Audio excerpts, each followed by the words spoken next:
Al-Fatihah. Bismillahirrahmanirrahim. Bab sunnatul isya'i ba'daha wa qablaha. Di sini bab menerangkan kesunahan salat sunnah waktu isya, yaitu setelah salat isya dan sebelumnya salat isya. Fihi, di dalam kesunahan salat sebelum dan sesudah isya, hadis hadisnya Ibnu Umar as-Sabiq yang telah lewat. Shallaitu, aku salat ma'an Nabi beserta Nabi sallallahu alaihi wasallam raka'ataini, 2 rakaat ba'dal isya, setelah isya. Wa hadis Abdullah al-Mughaffal, hadisnya Abdullah bin Mughaffal, baina kulli adzanaini, yaitu hadis baina kulli adzanaini salatun, baina kulli adzanaini, di antara setiap 2 adzan, yaitu adzan dan iqamah, salatun, ada salat. Jadi setelah adzan, antara adzan dan iqamah itu ada salat sunnah di situ itu. Muttafaqun alaih, kama sabaka, seperti keterangan yang telah lewat. Bab sunnatil Jumu'ati, di sini bab menerangkan salat sunnah Jumat pada hari Jumat itu, sebelum Jumatan. Fihi, di dalam kesunahan salat sunnah sebelum atau sesudahnya Jumatan. Ini di sini sesudahnya Jumatan. Hadis Ibnu Umar, hadisnya Abdullah bin Umar as-Sabiq yang telah lewat. Annahu, sungguhnya Abdullah beliau salat ma'an Nabi beserta baginda Nabi Muhammad sallallahu alaihi wasallam raka'atain, 2 rakaat ba'dal Jumu'ati, setelah Jumat.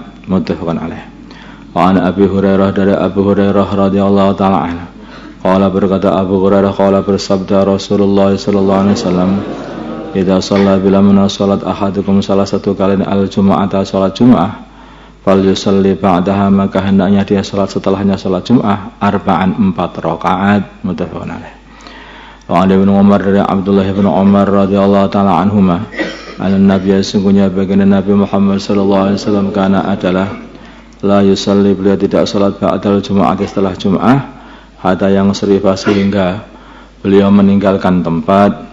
Fa yusalli, maka beliau salat raka'ataini, 2 rakaat, fi baitihi, di dalam rumah beliau.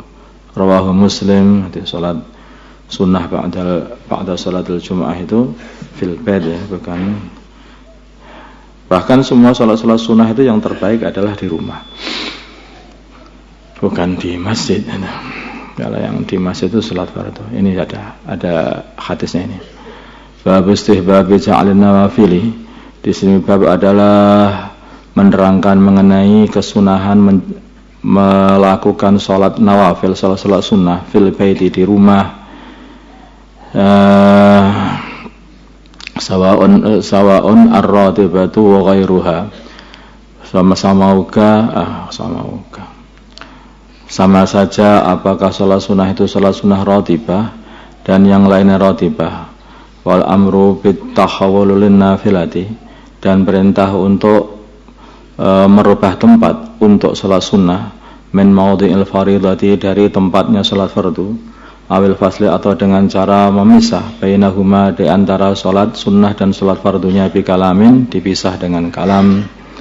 An Zaid bin Thabit, dari Zaid bin Thabit radhiyallahu taala anhu, anan nabiyya, sungguhnya baginda Nabi Muhammad sallallahu alaihi wasallam, qala, beliau bersabda, sallu, salatlah kalian semua, ayuhan nas, wahai para manusia, fi buyutikum, di rumah-rumah kalian. Fa inna afdalas salati, maka sungguhnya seutama-utamanya salat, salatul mar'i, adalah salatnya seseorang, fi baitihi, di rumahnya, illal maktubata, kecuali salat fardu. Muttafaqun alaih. Maka Nabi sendiri itu kalau salat qabliyah ba'diyah itu ya adanya di rumah, baru keluar kemudian salat fardu, datang lagi ke rumah kemudian baru salat sunnah lagi. Qabliyah ba'diyah salatnya di rumah. Termasuk salat tahajud pun juga di rumah. Bahkan kadang-kadang salat itu, beliau salat tahajud itu, Sayyidah Aisyah itu malah di depan beliau itu masih tidur. Begitu sudah menjelang subuh itu, maka beliau membangunkan Sayyidah Aisyah, bangun Aisyah, itu sudah waktunya salat witir sana, salat witir.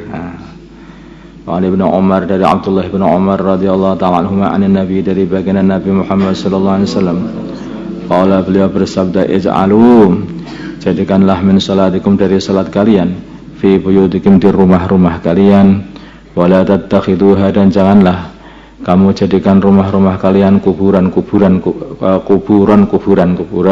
muttafaqun alaih. Jangan kalian jadikan rumah-rumah kalian itu sebagai kuburan, yaitu maksudnya tempat sepi, nggak ada amalan maksudnya dalam segi itulah. Kan nggak ada tuh orang tuh, nggak ada amalan di tempat sepi, jadi menyeramkan, atau kuburan gelap gulita, diam tenang sekali di dalam kuburan itu lah ya. Ini sudah nggak ada amalan kagian. Tapi jadikanlah rumahmu itu sebagai tempat yang terang benderang dengan ibadah. Makanya apa yang dibuat di masjid itu buatlah di rumah. Kalau di masjid itu ada sholat, jadikanlah bagian sholat juga di rumah. Kalau di masjid itu ada zikir, buatlah rumah itu untuk zikir. Maka penting membuat musola atau tempat sholat di dalam rumah itu. Kalau di masjid itu juga ada orang baca Al-Quran, jadikanlah juga membaca Al-Quran di rumah juga. Makanya kalau kita baca cita-cita para sahabat itu, setiap malam mereka itu membaca Al-Quran di rumah-rumah mereka, sehingga rumah-rumah mereka itu setiap malam gemeremeng kayak suaranya lebah. Rumah-rumah para sahabat dibuat untuk membaca Al-Quran dengan sholat di waktu malam. An Jabirin dari Sayyidina Jabir radhiyallahu ta'ala anhu, qala berkata Jabir, qala bersabda Rasulullah sallallahu alaihi wasallam, idza qadat bila mana telah menyelesaikan ahadukum salah satu kalian salatahu salatnya fi masjidnya, falyas'al maka supaya dia menjadikan li baitihi untuk rumah dia nasiban bagian min salatihi dari salatnya, maksud salat sunnah. Fa innallaha maka sungguhnya Allah ja'ilun akan menjadikan fi baitihi di dalam rumahnya, di dalam rumah dia min salatihi dari salat dia khairan kebaikan. Rawahu Muslim. Rumah bagian barokah, maka hendaknya rumah itu dibuat untuk salat. Lagi pula kalau kita membuat amalan di rumah, itu keluarga itu akan tersuasana juga. Kita membuat suasana sholat di rumah, ngaji, wiritan itu, akhirnya semua keluarga mulai dari anak, istri, semuanya itu terpengaruh dengan wujudnya amalan itu. Di antara orang yang paling nggak ngerti amalan laki-laki itu, kalau laki-laki kan itu keluarga yang di rumah, apakah anak-anak, apakah istri, apakah istri maka itu harus diwujudkan, biar tahu, oh ternyata ini suamiku itu sholat. Anaknya juga seperti itu, oh bapakku itu ternyata sholat kalau malam. Itu penting sekali seperti itu. Bukan akhirnya kalau orang rumah itu nggak ngerti apa yang dikerjakan, lama sekali nggak pulang-pulang, alasan ke masjid, malah akhirnya jagongan aja. Ini lagi jagongan sama Gusti Allah lah, nggak boleh ya. Nah, sholat juga nggak boleh, nyapa kenapa ke masjid aja nggak pulang-pulang, nggak ngerti pekerjaan orang laki-laki. Kadang-kadang begitu, apalagi anak juga begitu. Anak kalau nggak tahu masjid juga seperti itu, apalagi anak perempuan nggak ngerti apa yang dikerjakan orang tuanya. Begitu kita ini sudah berangkat ke masjid, semua amalan di masjid semuanya, maka anak perempuan nggak ngerti, kemana bapakmu? Nggak tahu, keluar tadi. Lah kemana? Nggak tahu, keluar itu. Lama nih nggak pulang-pulang nanti. Anaknya nggak ngerti apa yang dikerjakan anaknya, bapaknya nggak tahu. Tapi kalau dalam rumah itu diwujudkan amalan, maka akhirnya itu ada sholatnya, ada wujud suasana ngaji, wujud suasana sholat, wujud suasana tahajud. Maka Nabi sendiri itu ya tahajudnya di rumah. Muttafaqun alaih. Wa an Jabir dari Sayyidina Jabir radhiyallahu ta'ala anhu qala Rasulullah sallallahu alaihi wasallam, idza qada ahadukum salatahu fi masjidihi falyas'al li baitihi nasiban min salatihi fa innallaha ja'ala fi baitihi min salatihi khairan. Wa an Umar ibn Atha anna Nafi' ibn Jubair, dan dari Umar ibn Atha sungguhnya Nafi' ibn Jubair asalahu, beliau telah mengirim Umar ila Sa'ib ibn Ukhti Namirin, kepada As-Sa'ib anaknya saudara perempuannya Namir an syai'in dari supaya bertanya an syai'in dari sesuatu ra'ahu yang telah melihat as-sa'ib ra'ahu minhu dari as-sa'ib Muawiyah fi sholat di dalam urusan sholat. Ra'ahu yang melihat syai' itu ya, melihat sesuatu tadi an syai'in dari sesuatu ra'ahu yang melihat sesuatu tadi minhu dari as-sa'ib Muawiyah itu Sayyidina Muawiyah fi sholat di dalam urusan sholat. Akhirnya itu siapa itu Nafi' ibnu Jubair itu memerintahkan Umar ibnu Atha supaya datang kepada Sa'ib bin Ukhti Namir supaya bertanya mengenai sesuatu yang dikerjakan oleh As-Sa'ib yang dilihat oleh Sayyidina Muawiyah di dalam urusan sholat dan komentarnya Sayyidina Muawiyah ketika melihat sholatnya As-Sa'ib bin Ukhti Namir. Paham maksudnya? Qala maka berkata Sayyidina As-Sa'ib bin Ukhti Namir, "Na'am ya, sholat itu aku telah sholat ma'ahu bersama Sayyidina Muawiyah al-Jumu'ah atau sholat Jumu'ah fil Maqsurah di dalam Maqsurah." Maqsurah ini adalah satu tempat itu. Kalau di sini enggak ada. Jadi zaman dulu itu Sayyidina Muawiyah membuat Maqsurah itu tempat sekatan begitu atau satu kamar khusus supaya aman tidak diganggu karena banyak khalifah-khalifah sebelum Sayyidina Muawiyah itu kan mati dibunuh ketika sholat. Sayyidina Umar mati dibunuh sholat, Sayyidina Ali mati dibunuh sholat. Ada pengalaman seperti itu, maka beliau membuat Maqsurah, yaitu sekatan supaya khusus untuk untuk orang yang Sayyidina Muawiyah sendiri dan untuk orang-orang yang dipercaya. Jadi sehingga orang-orang yang tidak dikenal itu tidak mendekati khalifah. Paham maksudnya itu? Itu. Jadi si As-Sa'ib bin Ukhti Namir ini sholat di dalam Maqsurah bersama Sayyidina Muawiyah. Ada beberapa orang yang lain biasanya begitu. Walamma sallama karena biasanya agak besar juga Maqsurah, bukan kecil banget. Saya pernah melihat Maqsurah itu ada di bekasnya itu di masjid sana itu di masjid Jawa Barat sana pernah itu berkas kerajaan siap mana itu.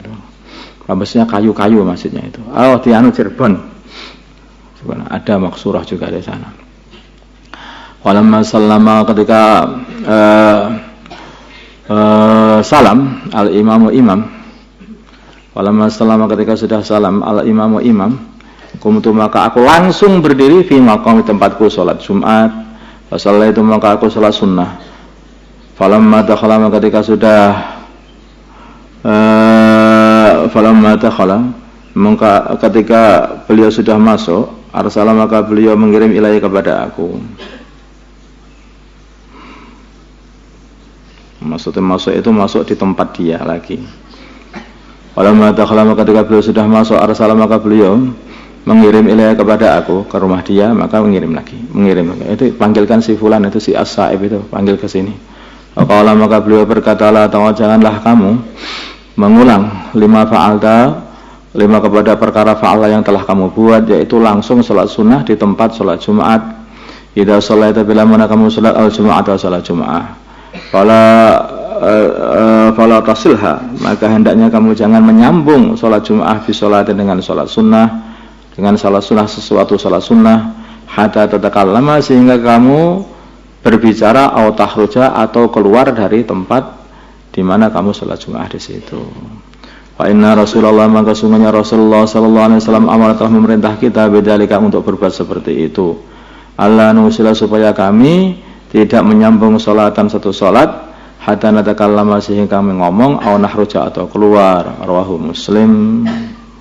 Ini juga bagian daripada di antara hikmahnya itu supaya orang-orang yang dari jauh itu yang kurang ngerti agama itu tidak memahami bahwa sholat Jumat itu sebetulnya 4 rakaat, 2 rakaat berjamaah, 2 rakaat sendiri ya. Itu kadang orang dari jauh yang mungkin nggak pernah ngaji, oh begitu caranya sholat Jumat itu tirukan kalau ke rumah itu bisa diantaranya seperti itu hikmahnya. Maka Sayyidina Utsman itu beliau itu nggak waktu haji ya itu waktu haji yang biasanya baginda Nabi, Sayyidina Abu Bakar, Sayyidina Umar itu selalu mengqashar sholatnya itu. Maka Sayyidina Utsman tidak mengqashar sholatnya itu. Ketika waktu haji di Arafah maka Sayyidina Abdullah bin Mas'ud sampai kaget ini, inna lillahi wa inna ilaihi raji'un. Lah kok dirubah itu bagaimana? Padahal Sayyidina Utsman itu faham. Jadi telah terjadi orang-orang yang dari kampung jauh-jauh sana itu ketika haji melihat sholat duhur itu jadi tinggal 2 rakaat, ya toh, pulang ke rumah 2 rakaat terus gitu loh. Makanya Sayyidina Utsman akhirnya beliau sholat dengan itmam, langsung sholat 4 rakaat. Tidak sama dengan Sayyidina Umar, tidak sama dengan Abu Bakar. Kenapa? Karena biar tidak salah orang jauh-jauh ini kan sudah umat Islam sudah banyak pada zaman itu. Yang haji sudah banyak dari pelosok-pelosok jauh sana. Maka supaya tahu bahwa sholat duhur itu tetap 4 rakaat, bukan 2 rakaat. Jadi antara hikmah beliau itu membuat seperti itu. Wallahu a'lam. Allahumma shalli ala sayyidina Muhammad wa ala sayyidina Muhammad wa salli ala sayyidina Ibrahim wa ala ali sayyidina Ibrahim wa ala sayyidina Muhammad wa ala sayyidina Muhammad wa barakta ala sayyidina Ibrahim.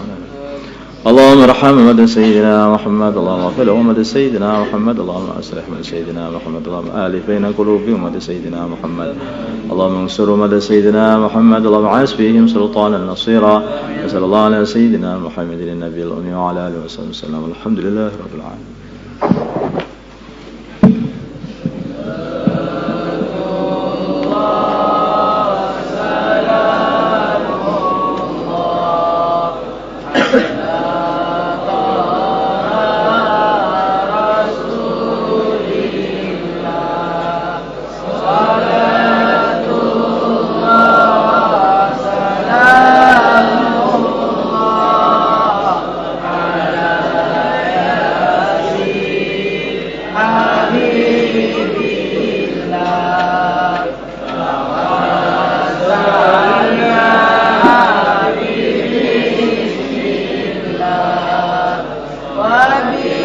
Wabillahi